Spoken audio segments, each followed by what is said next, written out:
Be confident, be bold, be authentic, but don't forget to take action. This is Ordinary to Badass, where our stories empower women to step into the spotlight of their own lives and pursue what they're truly passionate about. It's time to step into the arena and become more than just extraordinary. It's time to become a badass with your host, Marie Sonneman.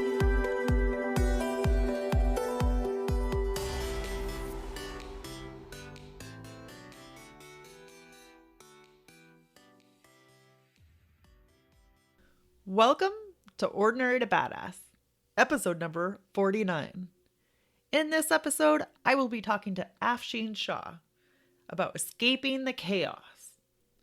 Afsheen is a coach that helps female executives escape the corporate chaos and live a life that they were meant to live.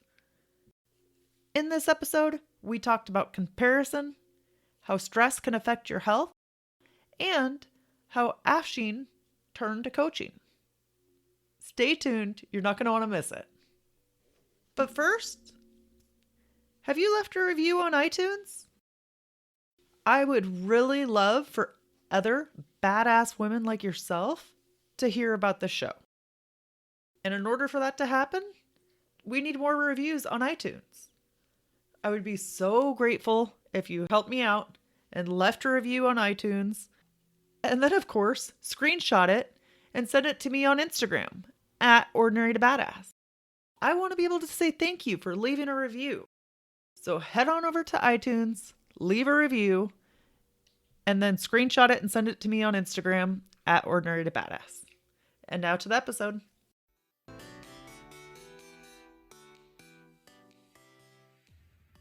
Welcome to Ordinary to Badass. Whether you're ordinary or badass, we're glad you're here. Today's guest is Afsheen Shah. Afsheen, thank you so much for being here. Excited to have you on the show. So excited to be here. Thank you for having me. So before we go any further, I've got to ask you, do you consider yourself to be ordinary or badass? Okay, so that's an excellent question. And I actually consider myself to be both because I am an ordinary person doing things that anybody can do, but I have learned to channel my inner badass. And that came really over the last couple of years when I realized that I'm more than what I've always believed myself to be. And I'm more than what I was always told that I could be. And that's where the badass started to come in. And now I'm determined to just be a full-on badass. And there's nothing that's going to stop me now that I have this realization. So it's really both. I love that. Do you know where the change or the pivot, like the change in the attitude came from? Yeah, ironically, it came from from having an illness that just kept kicking my ass, excuse my language, repeatedly for years on end. And then kind of having my life fall apart in pretty much every area that it could. And realizing that, you know what, here I thought that I had everything that I was supposed to, and it just got taken away. So what is life really about? Is it about everything I've achieved, or is it what's on the inside? And then when I looked on the inside, I said, what have I really done to build that up? And when I realized that I had neglected that for so long, that's when I realized that, okay, I need to do more than what I've been doing. Because yeah, it's great to have the title. It's great to, when I tell people what I do and I would see their eyes say, oh, it's so funny. I was just having this discussion. When you tell people that you're a coach or whatever, people just kind of look at me one way. But then if somebody points out to them that I'm also a partner in a law firm, suddenly they take a much bigger interest in me. And that's in a way, it's very disappointing to me because there should be no difference if I tell them that I'm a coach who's working on empowering women versus whether I'm a lawyer at a law firm. Because to me, it's the impact that you're creating on the world that provides value. And that's where the status is. That's where the real, the gem of people lies on what we're doing to help each other. And when I realized that the achievement wasn't really doing it for me, that's when I knew I had to change something, because I was doing fine on the outside, but I was not doing okay on the inside. Why do you think that is, that people view it differently or view you differently when they hear what you do for a living as opposed to what you do as a coach? I think part of it's our programming, and it's through no fault of anybody's. We're taught from a young age. I was also, I'm no exception. That's why I went the route that I did. Right. Hey, you go to school, you get a stable job, you make money, and if you get a job that has certain initials behind it, then you've arrived, you're successful. But nobody tells you that there's a different definition of success for everybody. And that's my goal, to teach other women that it's okay if what you define as success isn't what you've been told your whole life. And I think what happens is you get caught in the trap. And now once you achieve what you were told you were supposed to, there's other issues that come with it, because now you have a certain lifestyle you have to maintain. And you have to keep up with the people that you're working with. You have to keep up with your neighbors. And it really becomes this whole soul-sucking environment where you kind of keep going down that rabbit hole. And unless you stop to look around and you stop to look in, you're not going to get back out. You're just going to dig yourself deeper. And I think that's part of the problem. And I think a lot of people do want to stop. They do want to come back out, but they're surrounded by people who are in that same rabbit hole with them. So how do you come back out? And you have to see somebody making the change, or you don't have to, but it helps to see somebody making the change and then being like, oh yeah, I feel like that person does, so that you have somebody you can follow, or it's possible. Yes. And the more people are open about feeling a certain way, the more we talk about how we're really feeling on the inside, I think that inspires other people. That gets them to take a look at how they're really feeling. And unfortunately, in some cases, it is things like illness, death of somebody who's close to you, that gets these inner reflections started. And for a lot of people that I've met, it's definitely been illness, chronic illness, whether it's been one of the big ones such as cancer, diabetes, or whether it's been autoimmune issues. In my case, it's autoimmune issues, and I have a lot of close friends who've had serious autoimmune issues as well. And that's kind of what started their transition. And when you think about it, it really shouldn't be that way. We shouldn't have to wait till something runs us over to start living. We should be living it all along. And if we can change my thinking is, if we can make this change now for all women who can then pass it on to the younger generations, we can stop these stories before they ever begin. And then we have a whole different world. We shift the paradigm right from the start.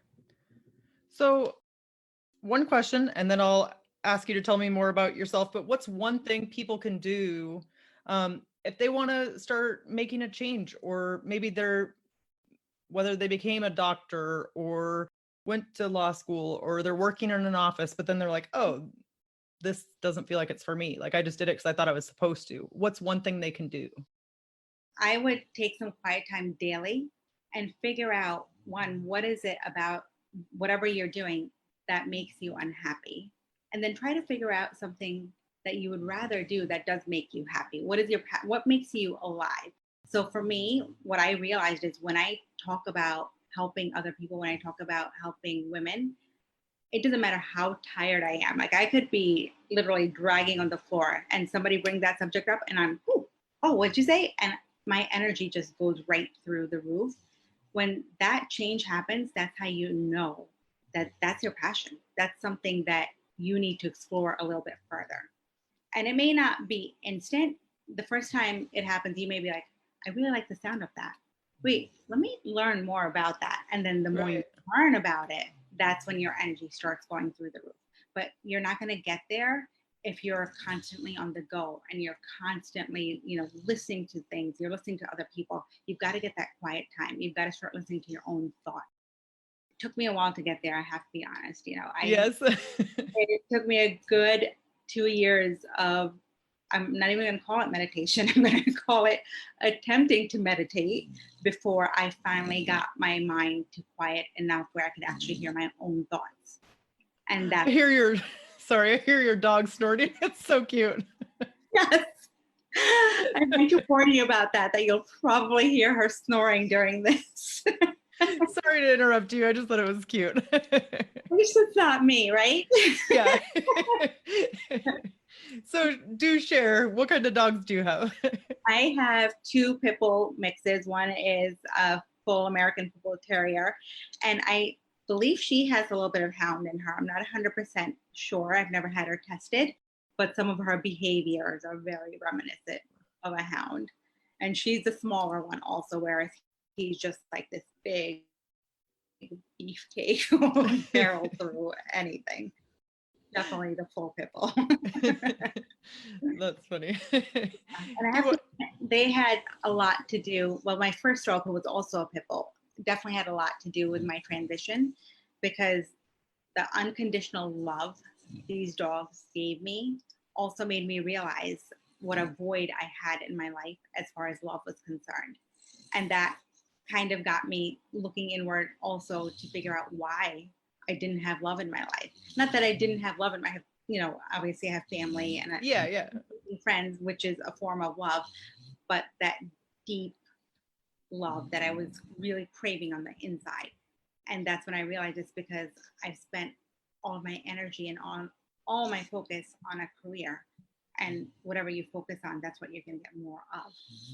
And that's also Yeah. where I went with the transition. Right. But you're such a animal lover and such a advocate of animals.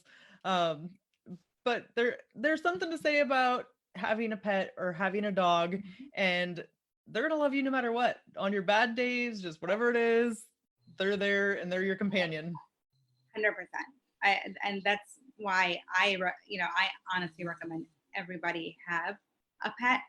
I know not everybody is an animal person, and that, I respect that, but I think we can learn so much from them. And I know they've taught me patience. They've taught me a new way to just love everybody in my life because of that patience. And I just feel that even the way they see life is so different.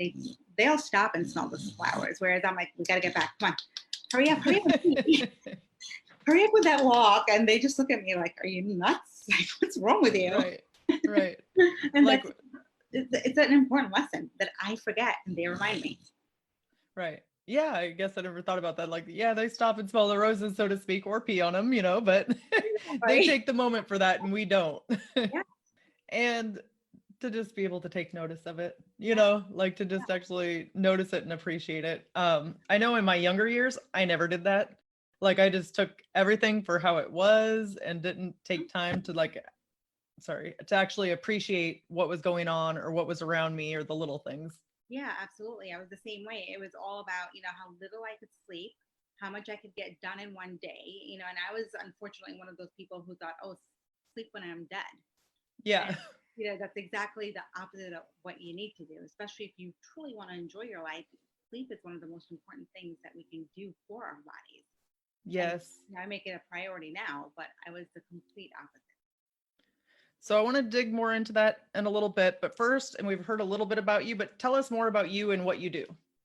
So I am a wellness and lifestyle coach, and I empower women to basically get out of that corporate chaos and live the life that they dream of, and create the joy, the pleasure that they've always wanted.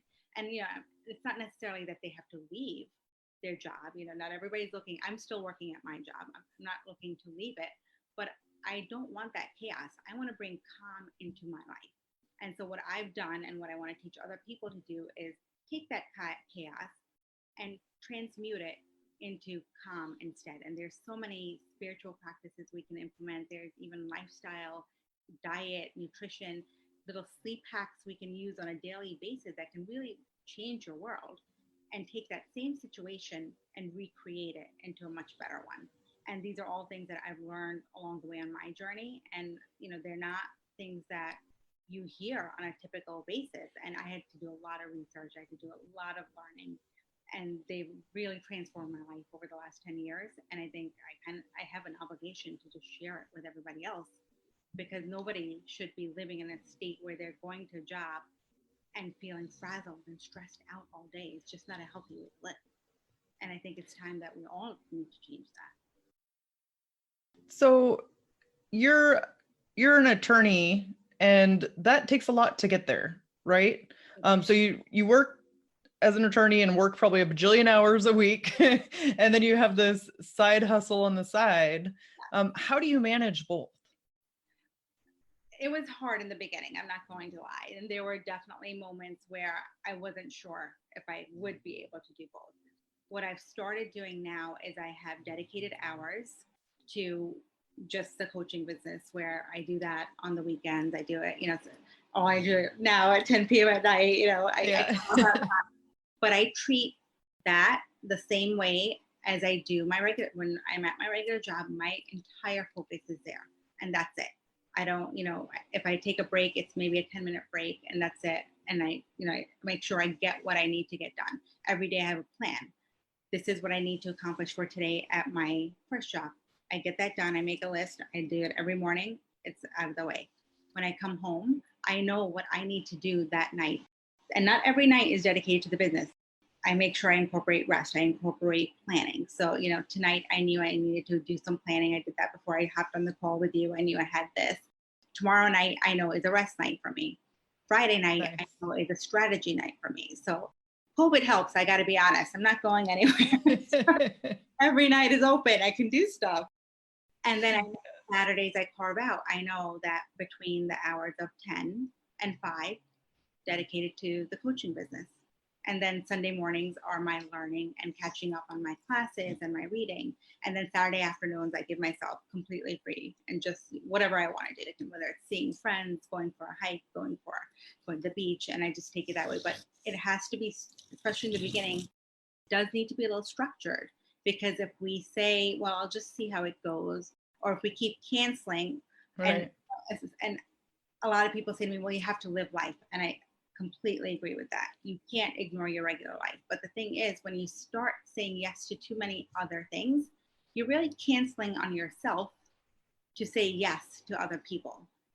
And now you're building distrust in your own brain for yourself. And once you stop trusting yourself, it really kind of takes away the whole momentum of everything you started. And that happened to me the first year I was doing this. And I ended up back at the beginning, restarting everything. And so now that I have this system in place, I find that I'm moving along at a much better place. I've been able to help so many more people. And I also don't have the stress that I did before trying to juggle both of them. It's more of a well-oiled machine at this point. Not that there aren't.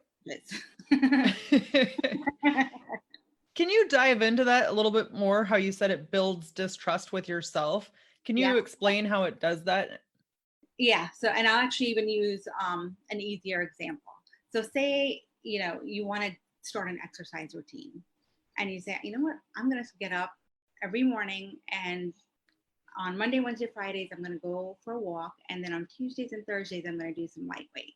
And you say this on a Saturday, and I'm going to start Monday morning. Monday comes around, you hit the snooze. I'm too tired, I'll start tomorrow. Tuesday comes around, you hit the snooze. Wednesday, you do maybe 10 minutes. Thursday, Friday, you hit snooze. Now by Saturday, your brain on a subconscious level is saying, she's not really going to do this. She can't do this. Who's she to think that she can do this? It's just like everything she always said before that she never did. And now 2 weeks into it, maybe you did a couple of workouts. By the third week, your brain's like, forget it, you can't do it. And now you've talked yourself out of it completely. That's why you see all of the people who go to the gym New Year's with their resolution, they're gone by the end of February because they're not committed. They're not really, they may have told themselves on the conscious level that they're going to make that change, but if they're not committed to it and keeping their promise to make that change, then on the subconscious level, they're not changing anything. And now their brain is saying you're the same person you were before. So why do you think you can do anything differently than you did before? Yeah. And I imagine that it makes it harder the next time you try to do it because you're like, oh, I failed last time. Absolutely. Yeah. And every time you let yourself down, then the next challenge is one, it's more intimidating. So you may not even try it. And if you do try it, just like you said, you're more likely to give up on it because you have this past history of always failing.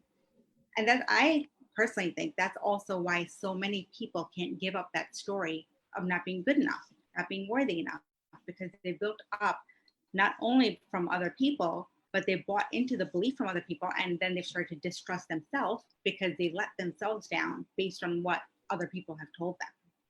It's a little circle that just keeps going. Yeah. So is the way to combat that the planning that you talked about that then? Yeah. And obviously, you don't go full out to where I am right now. I started with little baby steps. So I would say, you know what, this Saturday from 2 to 4, I'm going to write content. I mean, I think I spent a good year on Instagram just writing content, little posts. And I would do that every week. And then I took it to Saturday and Sundays. And once I knew I could commit to myself for 2 days on the weekend, then I said, okay, I'm also going to start a blog. And then I started writing blog posts, which I would then turn into my content. Then I hired a coach. I said, now I'm going to hire a coach and really commit to coaching sessions, because that also takes up a good, 2 to 3 hours in the week. And then the homework I get from that, that's another 2 to 3 hours. So that, now that's all Saturday. Then I said, I'm going to take 2 clients on. Now I have the clients on Saturdays. And every layer added one more commitment that I made to myself. And you keep adding on to what you've already accomplished. And now your brain's saying, well, yeah, you did that. Of course you can do this. Well, you were able to handle that one. You got this. And now every time I feel that little flutter, one, I tell myself, I'm not afraid. I'm excited. This is exciting. And then it's just ingrained. I used to have to say it out loud to myself. You got this, girl. You got this, girl. Now I don't even have to say it out loud. It's my brain says it for me. You got it, girl. I like that. Can you talk a little bit about the corporate chaos, like how you found yourself in that situation and what that did to you and to your body and your health? Yeah. So I felt, one, that I constantly had to do more than I already was doing. And it was to the point where I felt that I had to be the first one at my desk always. And in my department, I always was. And it didn't help that both my first and my second job, I happened to work for men who liked getting there between 6:30 and 7 in the morning. And so now I said, well, that's what they're doing. I'm going to do that too. And then they would stay till 7:30. But then in other departments, people were staying till 8:30, but they were coming in at 10:30. So then Right. I got to stay as late as those people, because I think once I left at 6:30 and somebody who didn't come in until 10:30 looked at me and said, oh, half day today, huh? So now my brain was like, oh, they think I'm a slacker, which was not Right. obviously not true. Yeah. And so now I'm trying to please my department and the other departments. So everybody thinks that I'm the hardest worker there. And as we all know, if you keep pushing yourself, it doesn't matter how hard you work, you're going to burn out and you're not productive at that point. So it didn't matter how many hours I was putting in, my productivity was starting to slide. So now I'm hopping up on caffeine. I'm taking, when I tell you, those horse pills of caffeine, which were ridiculous. On top of that, I was so stressed out that my workouts went from just going for leisurely runs to, weightlifting to, I need to do a triathlon, even though I couldn't swim. So almost drowned. I literally almost drowned, but I did a triathlon. And then I was like, I gotta do some marathons. And my doctor's like, you have a stress fracture. I'm like, just inject it. I can do it. Because my stress was so overwhelming at work that I was obsessively exercising to just escape the stress. And it wasn't even, it was a self-induced stress. That's the worst part, because it was still those feelings from a child that I wasn't good enough. I had to keep doing more. And I felt, well, if I also do a marathon, then they'll see how good I really am, because nobody else at the office is also doing a marathon like I am. And I just kept going and going. And then it got to the point where I reached for my little caffeine pills in the morning, like I always did. And I would set my alarm for half an hour before I was supposed to get up. So they would kick in, and then I would have the energy to get out of bed. And I didn't have the energy to get out of bed. And so I took 2 more, and I still didn't have the energy to get out of bed. And I'm like, okay, well, this is not good. Something is not right here. And I started getting worse and worse. And by midday, I would have to take more. And then I started, while I was training for the marathon, putting on a massive amount of weight, which for me, I was, may not be massive for other people, but on my small frame, putting on 20 pounds in a period of 2 weeks, all of a sudden I was like, what's going on? And so that's when I had the beginning of my health issues, which, as it turns out, I now trace back to when I was 16 years old, because that's when the stress first started, coming from a family that was like, you came home with a 98 today. What happened? Why did you not get 100? And so it's so funny how when I trace it back, that's when it really started, and I never realized it. That's why it just kept compounding and compounding. And so when the doctor started testing me, nobody could figure out what was wrong. So they just kept sending me to one to another. And I eventually just got so sick of being poked and prodded. And some of the doctors just weren't the nicest people, to be quite honest. You know, they were a little invasive with the things they said to me.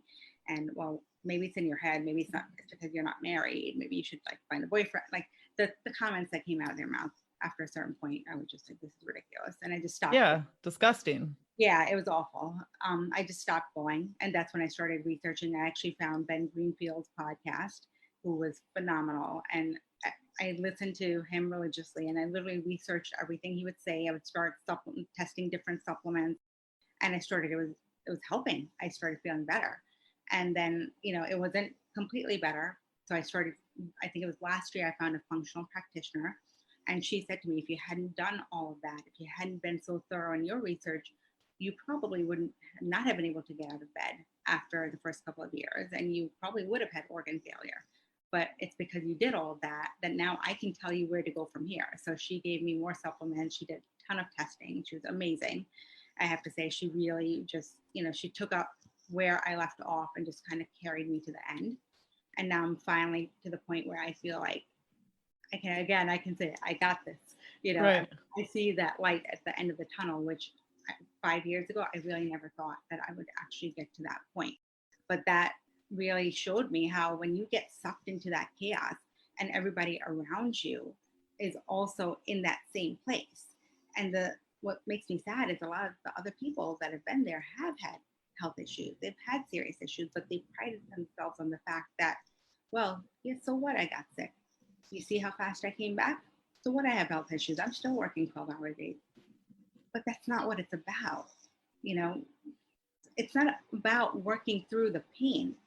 It's about learning from the pain. Yeah. And I And it's know, not a badge of honor. no. And I know that they look at me a little differently now because I don't see it as a badge of honor, and I do want to make changes and help other people, but I'm okay with that. I really don't care if they see it as a weakness, because I know in my heart that it actually takes a lot more strength to stand up to that paradigm than it does to Yes. keep following it. So much more badass, like to do what's right for you. Thank you. I appreciate that. Yeah, no, I think it's so cool. And I think that to beers, we can definitely learn something from Afsheen. If something's not working for you, if you're not getting the right answers from a doctor, either start doing your own research or like find a different doctor. If you're having people that are saying things that are offensive or just they don't connect with you or don't feel true to you, find another doctor. 100%. Yeah. And there are good doctors out there. I definitely don't want to minimize, you know, Yeah. it's just that sometimes, and I hate to say this, but sometimes women don't always get, I don't know if respect is the right word, but I guess the credibility that we deserve when we go in with these issues. And a lot of it is just because, even, especially in recent years, they're finding more autoimmune issues that just haven't been studied yet. So there's not as much information on them. So the first instinct that physicians have, or internists, whoever you go see, is, oh, this doesn't look like anything I've seen before, so maybe it's not real. And I get why they would think that. It's not that I think they're nuts for thinking that, but I think that there should be a little more compassion involved in explaining Right. why they're thinking that, as opposed to saying, well, maybe it's because you're not married. Yeah, I don't know. I don't know why it is that they do that, but I think that it's easy for us as women to be also to be like, "Oh, I went and tried, it didn't work." And then Right. be dismissive and still suffer through the pain. Like Yeah. instead of getting the help that we need, we just suffer through the pain and be like, "I tried, it didn't work." You Yeah. know? Yeah. And I did that for a long time, you know, and it's funny because it's embarrassing to admit that I did do that for a long time. I didn't want anybody at work to know that there was something wrong with me, because I knew, and this is actually the first time I'm admitting this, but I did, when I first opened up about it, I did get treated differently. And I could tell they looked at me like I was weaker and there was something wrong with me. And so I had to just pretend that I was fine. And, oh, yeah, no, I'm good now. I'm good now. Everything's taken care of. Yeah. So, how do you now manage that like the comparison thing, because it's so easy to compare yourself to those around you, or you're like, ooh, they're doing more work than me, even though they're not, Yeah. or just because they work longer hours doesn't mean they're doing more work than you. Right. So But how do you get over the comparison yeah, thing? so I think that's something that still comes up, and I think anybody who's human, it's going to come up. The key is to look at it when it does come up and say, why am I feeling this way right now?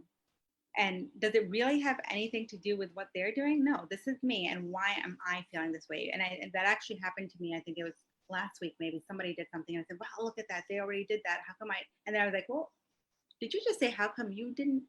And then I started going into it, and I said, "I don't have to do what they're doing. I have to do what I'm doing. There is no reason I should ever focus on anybody else's success unless it's to congratulate them." Yeah, That's I love become my that. motto. That's literally begun. And so whenever I start to go down that route, I instantly just say, are you looking at it to congratulate them? If not, get back to you, because you need to do work on yourself. And that's made a huge difference for me personally.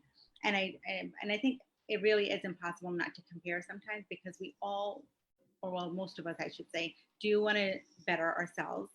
And it's not necessarily that we're looking at them because we don't want other people to do well, but there's this inherent human need to always try to strive for a little bit more. So I think that's where the comparison comes in. But I forget, was it Einstein who said comparison is the thief of joy? It's it's really true. And so when you catch yourself doing it, you need to stop it right when it happens. And just remember, there's plenty for everybody. There's plenty to go around. Yeah, absolutely. Um, so, but I think it's really interesting. Sometimes these, I'm just hitting everything today. Hit the microphone, hit my computer or my printer. Right?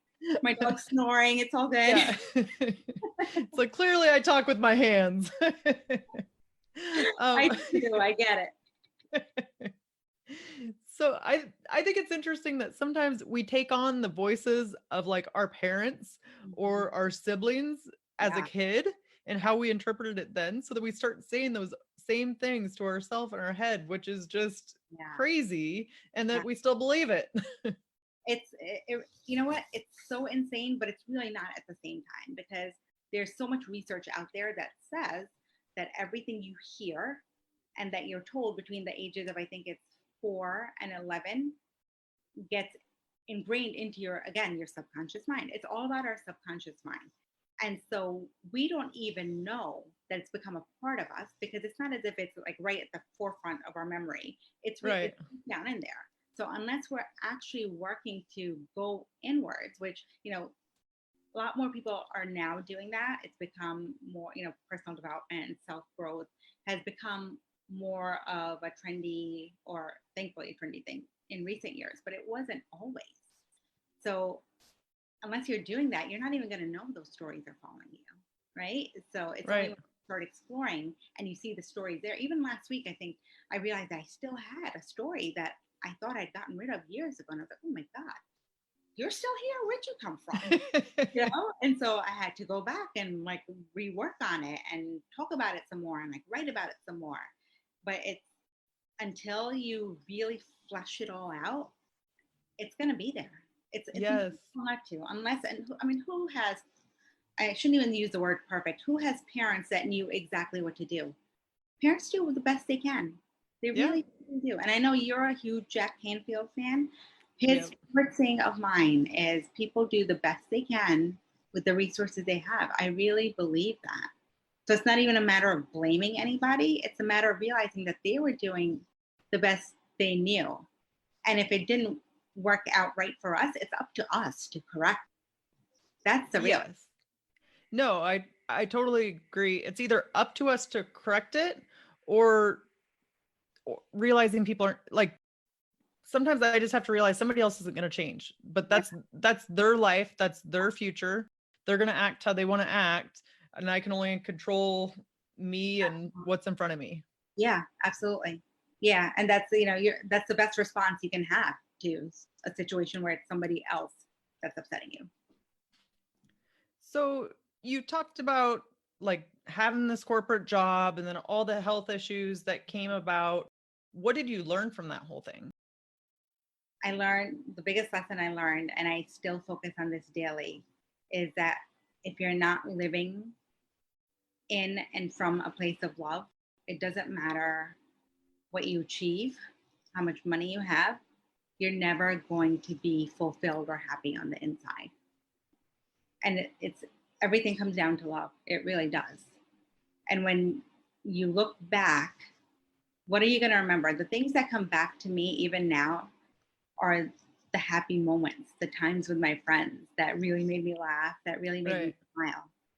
And that's what I try to really convey to people, because sometimes people, even now, it's amazing to me, even now, some people will say to me, I don't understand why you would ever really want to start trying to meet people or, put yourself out there. You have everything you possibly need. And I just look at them and I say, I'm very grateful for everything I have. I'm very happy with my life, but I do want to share it with somebody because I think love does make the world go around. Mm-hmm. The more love we have in our life, the more love we get to give to other people. And then the whole world gets better because of that. Absolutely. And kind of on that thing, like you're like saying, like people are telling you you have the perfect life and why do you want to get better? Yeah. Sometimes I feel like people say that because they see all the badass things that you're doing and that maybe scares them a little bit or reminds them, oh shoot, I'm just chilling where I am and not trying to improve myself at all. Yes, absolutely. And it's funny because a couple of years ago, I did have a lot of people say that stuff to me, and initially I felt hurt, and I was like, I don't understand. And those questions started to rise in me, and I'm like, should I not be doing this? Am I too much? What am I doing? And then I had the response that you just said. I said, wait a minute, maybe it's not that I'm doing something I shouldn't be. Maybe I'm triggering something in them, and that Yes. they need to work on. And once Yes. once I had that realization, I got past it, I've never looked back, because now I realize that everybody does have desires that they've never actually addressed. Even people that say that they're perfectly content, if you keep pushing them, eventually they'll say, well, when I think about it, I really would love to do A, B, or C. And sometimes those hidden desires that come out when they see you doing something that they wish they could be doing. Yes. And I don't know why what popped into my head is haters want to keep you mediocre. I don't know. Maybe it's an Instagram post. It's true. It's absolutely true. And sometimes it can even be family or people that really do love you. But still, like you said, it triggers something in them. Yes. And you know what else it can be? It can also be fear. And yes. And sometimes it really does come from a place of love. They don't want to see you get hurt. And if they've seen one thing their whole life, so I would say if I was doing this 10 years ago, my parents would probably say, what are you doing? You have a great job. No, don't do this. Because they would have been afraid for me. Whereas my parents now, we've grown together. And, they actually read my stuff now. And they're like, oh, that was a really cute that you wrote today. So they've evolved with me. And now they're not afraid anymore. And they're like, we really think you should pursue this. Go help people. Yeah, we love that you're doing this. So they're not afraid for me anymore. And I think that makes a difference also. So sometimes love is actually the underlying motivator of people trying to hold you back, because they're worried you're gonna, lose. If you give up your job, are you gonna lose all your money? Are you gonna lose your home? Are you gonna, not have any food to eat? So it's really basic primal fears that are motivating them, as opposed to them not wanting to see you do well. It's actually the opposite. They want to see you thrive and think that you're on the opposite path of thriving. Right. And like, don't assume that people won't grow with you. It might take some time, or they might just like have some adjusting to do, but then when they see like how much it lights you up, then they might be more willing to be like, yeah, go for it. Absolutely. I've seen that I'm very lucky that all my friends have been so supportive. And that's one of the things they said. They said that we see you really enjoy this and you love it. And they've all kind of said, you should definitely keep doing this. You should absolutely keep doing this. I wasn't expecting that. It wasn't as if I went into this thinking my friends are going to be, I was like, oh, I wonder what they're going to think. Like, I was nervous about it. And they all came through. Yeah. And like the lesson is put yourself out there. Like sometimes you have to share what you want to do, and maybe it's with safe people at first, but you have to put yourself out there to get the support that you want. And sometimes you're surprised who your biggest like cheerleaders are. Right? Yeah, exactly. Yeah. And it's a very nice surprise. That's why I feel like people are afraid to take risk, but you can't get the reward if you don't take the risk. Totally. Yeah. Couldn't agree more. Yeah. Um, can you talk a little bit about the maybe the feeling that you had? I don't know if it's an emptiness or what it was that you felt when you were called to do something else or and called to do something in addition to what you were doing even? Yeah, it was a combination of complete emptiness and loneliness. I and it's and I actually I remember writing this when I was writing all my thoughts down. It's this profound sense of loneliness that you get when you wake up and you look around and there's material stuff around you, but there's nothing inside of you. And that's how I felt. And I felt like if I opened myself up, and I remember saying this to my friend that, do you remember those like mannequins when you open them up, it would just hollow on the inside? Yeah. Yeah, I felt like that's what I felt like on the inside. And it was the worst ache that I could possibly imagine. And it wouldn't go away. I would wake up and it was there. I would go to bed and it was there.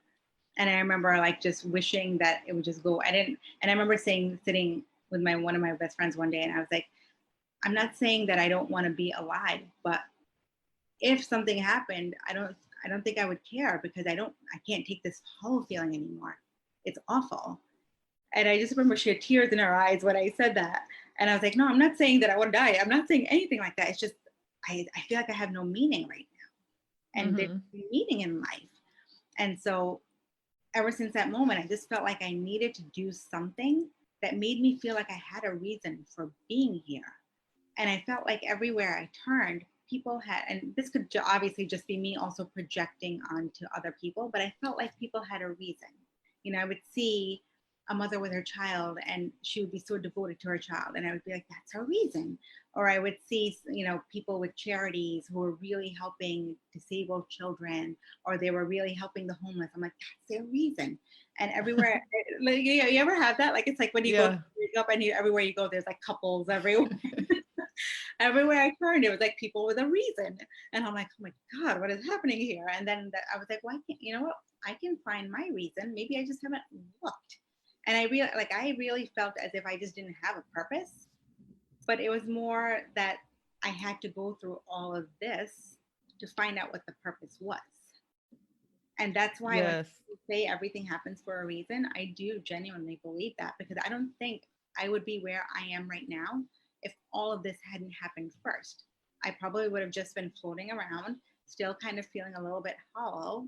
If I had never gotten sick, I would have just kept doing more and more, but still been empty on the inside, except I wouldn't have realized it because I would have been too busy to actually realize. Yeah. So I think that we always think everybody else has everything figured out.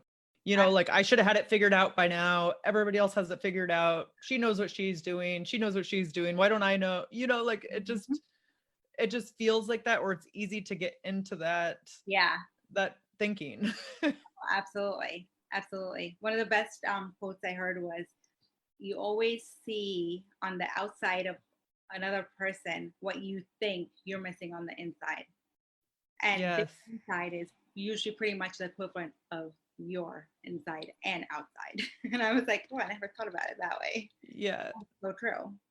Just projecting everything onto everybody else. Yeah, exactly. Exactly. And they have the same doubts, the same insecurities, and same fears that we do. Yep. And if we sat down with them, they would probably tell us that.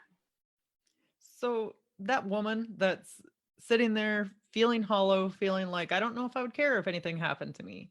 What would Mhm. you say to her? I would say to her, do you care now? Because you're about to change a lot of lives. Yes. And the cost of not changing lives is huge too. Absolutely. Absolutely. Yeah. Although I can't really follow up yours. Yours was a mic drop. Oh, you're too funny. It's So go ahead. oh, and I was gonna say, it's so funny because somebody had said to me, I wish I could remember who told me this. They had looked into something, and even one person that you change, sometimes you don't realize it until years later. And somebody had sent a letter to them saying, you probably don't remember this, but you said this to me in passing, and this changed the course of my whole life. And I try to keep that in mind also, because sometimes I get frustrated. I'm like, oh, I haven't reached enough people. I haven't, helped enough people yet. And then I remember, even if I change one life, which I've gotten messages from people who said, this, what you said today really changed me. It really made my day. I have no idea how much you helped me. That's what keeps me going when I get those messages, because sometimes it's not always about being the flashiest or the most well-known person out there. It's about the little changes that we're making every single day. And Yes. And that really does inspire me to keep going. yeah, and just being real, but Yeah. also I think sometimes we've lost just I don't care if you're in business or you're like if you have a corporate job or whatever you're doing, sometimes we've lost just the ordinary connection or doing stuff for other people or paying attention to like the small things that matter. Yeah. And I'll tell you, I have a horrible memory. Like I cannot remember stuff. So I have to set reminders all the time on my phone, like a week out, ask so and so about this because I will forget. I But do it. those things are huge. Yeah. Yeah, no, it's so important. And that's actually something I used to do when I'm in healthcare now, but I was in corporate restructuring for a long time. And that was a very tough field to be in, especially as a female. I used to be like one of two women in the room most of the time. But I used to break the rules a little bit. I used to send surprise gifts to some of the people that were working for the company, and they were, losing their pensions or whatever. And I would just, because I would hear their stories, and some of them were just, they were all very kind people, but some of them would just stick out. And I remember this one woman, she was 84 years old, and she would call me, "Hi, Miss Afsheen, how are you today? I just wanted to see any update." And that I would never have an update for her because these cases sometimes drag on for years. Yeah. And I would say, "How are you today?" And she was like, "Well, I'm doing great. I'm just waiting to get a little bit of money so I can pay my rent. My brother died yesterday, which was really, really sad, and my sister died last week." And I'm thinking, this poor woman, she's been through so much, and she's still calling me and trying to make my day brighter. And so Yeah. I would send her a present here, a present there. She finally called me one Christmas. She goes, "Miss Afsheen, is it you? That's the name it gives." And Cute. but it was like those little things. Even then, I was like, this is what it's about. It's not just about how many hours did I work today? How much money did I make today? It's about these real people that you talk to who are out there. They're living their life. They don't know what I'm doing here. They're suffering. So how can I reach them in a way that helps them? And this is how Right. we do it on a much broader basis. Yeah. And it's just the human connection. Even though it's like a age of tech, there's still something so important just about human connection. Absolutely. I think of you as like a badass or powerhouse Oh, thank and you. very confident. Thank you. What would you say to other women to help them with their mindset or their confidence? So mindset really is a foundation for every area of your life. That's why I say you have to work on that first. It doesn't matter whether you're talking about your health, whether you're talking about your confidence around other people, whether you're talking about confidence around men, your career. Everything comes down to mindset. You have to be one, you have to believe in yourself. You have to be willing to put yourself out there. You have to be willing to take a little bit of risk and step out of your comfort zone. And the way you do it, one is what we talked about earlier, is doing those little baby steps to build trust in yourself. And you have to be willing to be judged by others, because it doesn't matter what you do, somebody is going to judge you. And when I started doing this self development, personal growth, a lot of people said to me, "Oh, you're one of those. Oh, you're a personal growth junkie." That's Yeah. that's for people with no confidence. I can't even tell you the number of times people said that to me. And in the beginning, I didn't really say much back. And finally, I started looking at them and I said, actually, it's for people who have confidence. because we know that we're strong enough to want to keep getting better. And, when I say that now, people don't say anything back to me, but because what are you going to say to that, Right. And so really, when it comes to that, I think with mindset, you have to start by doing the things that are going to make you believe in yourself. And whether that means going to a Tony Robbins seminar, whether that means reading self-help books, or just meditating every morning, what works for you, you have to figure that out and then make it a practice. Do it every day. Obviously not Tony Robbins you could listen to him on tape every day. You're not going to seminars every day, but you need to make it something that's part of your routine and part of your life. And I meditate every day. I listen to YouTube motivational speeches every single day. I make sure I always have at least one good book on tap that inspires me and keeps me going. And I go to at least 2 seminars a year where I'm surrounded by other people who are very driven and very focused on personal growth as well.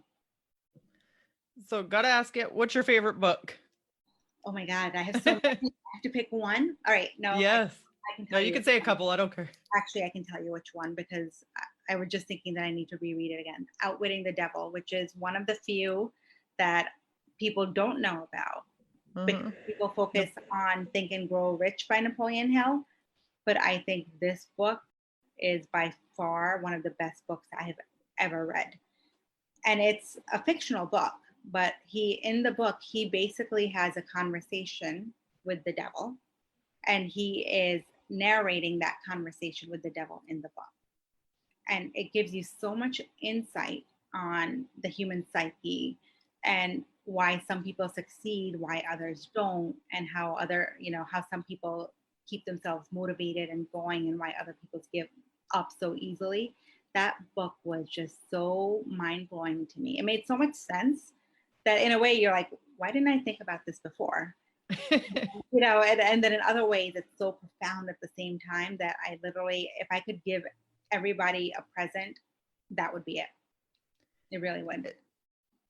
So that's Outwitting the Devil by Napoleon Hill. And is that one on YouTube? Because I believe Think and Grow Rich is on YouTube. Is Outwitting the Devil? It is. I listen to it on YouTube. Oh, nice. Yeah, I listen to it while walking the dogs, while I'm in my car. It's incredible. It really is incredible.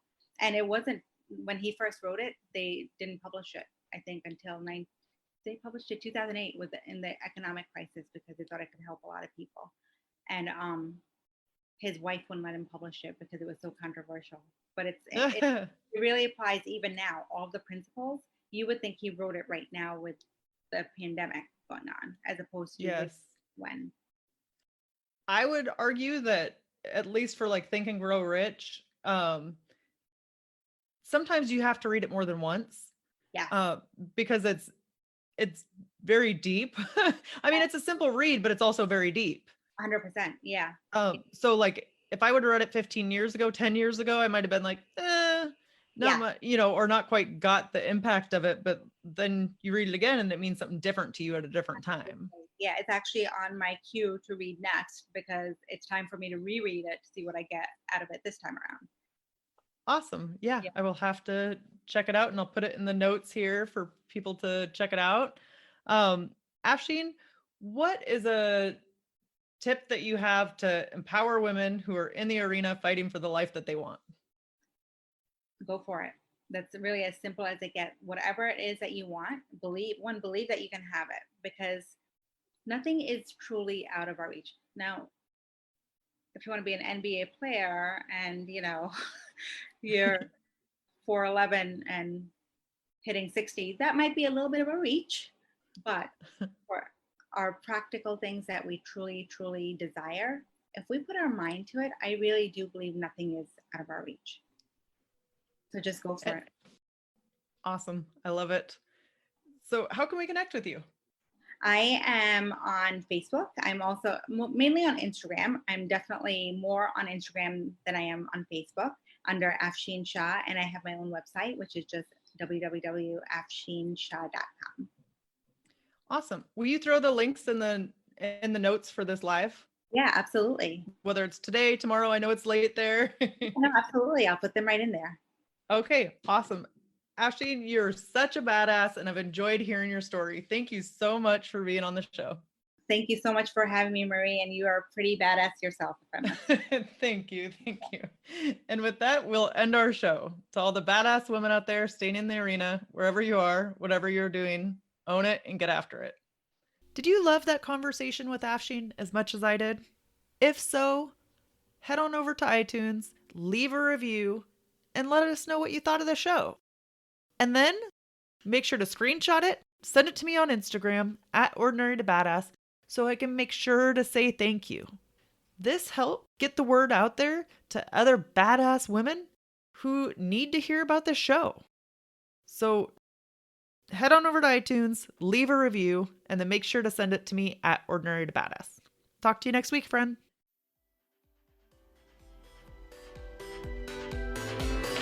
Now that you've listened to this episode of Ordinary to Badass, we want to hear from you. Go to our website, ordinarytobadass.com/podcast, and submit your own experience on how you took your life from ordinary to badass and get the chance to be on a future Spotlight episode of the show. That's ordinarytobadass.com/podcast. While you're waiting for the next episode of the show, wipe off the sweat, dust off the dirt, and get back in the arena.